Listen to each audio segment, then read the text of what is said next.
ஒரு அழகான கிராமத்தில் ராமு என்ற செருப்பு தைக்கும் காரிகன் வாழ்ந்து வந்தான். அவன் எப்போதும் நேர்மையாகவும் பிறருக்கு உதவி செய்யும் மனப்பான்மையுடன் வாழ்ந்தவனுமாக இருந்தான். அவனது கடை சிறியதானாலும் மக்களின் நம்பிக்கையை பெற்றிருந்தது. ஒரு நாள் மாலையில் ஒரு மூதாட்டி கடையின் முன் வந்தார். அவர் தோற்றத்தில் மிகுந்த ஏழ்மையை காட்டினார். அவருடைய கால்களில் பழைய கிழிந்த செருப்புகள் இருந்தன.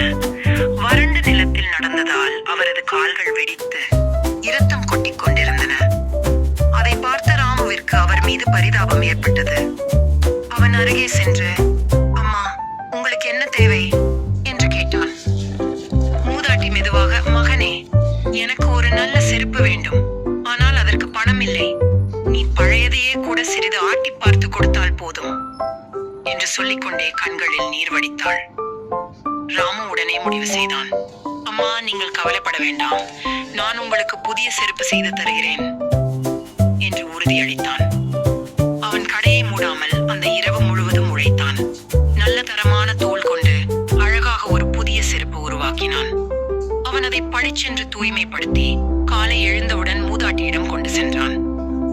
அந்த புதிய செருப்பை பெற்றவுடன் மூதாட்டியின் கண்கள் மகிழ்ச்சியில் கலங்கின. மகனே, நீ மிகுந்த நல்ல உள்ளம் கொண்டவன். கடவுள் உன்னை என்றும் ஆசீர்வதிப்பார் என்று கூறி அவன் தலையை தொட்டு ஆசி கூறினாள். இது பார்த்த கிராமத்தினர் ராமுவின் நல்ல மனதிற்கு பாராட்டு தெரிவித்தனர். அந்த நாள் முதல் ராமுவின் பெயர் முழு கிராமத்திலும் பரவியது. எல்லோரும் அவனிடம் செருப்பை செய்ய கொடுக்க தொடங்கினர். பயன் கற்றல். நல்ல செயல் செய்தால் நல்லதே கிடைக்கும். பிறரை உதவிக்கரம் நீட்டினால் கடவுளின் ஆசீர்வாதம் எப்போதும் கிடைக்கும். பணத்தை விட மனித நேயம் பெரிது. இதை போன்ற நல்ல எண்ணங்கள் கொண்டவர்களுக்கு வாழ்க்கையில் நல்லதே நடக்கும். ஸ்டோரி பிடிச்ச லைக் பண்ணுங்க, ஷேர் பண்ணுங்க, சப்ஸ்கிரைப் பண்ணுங்க.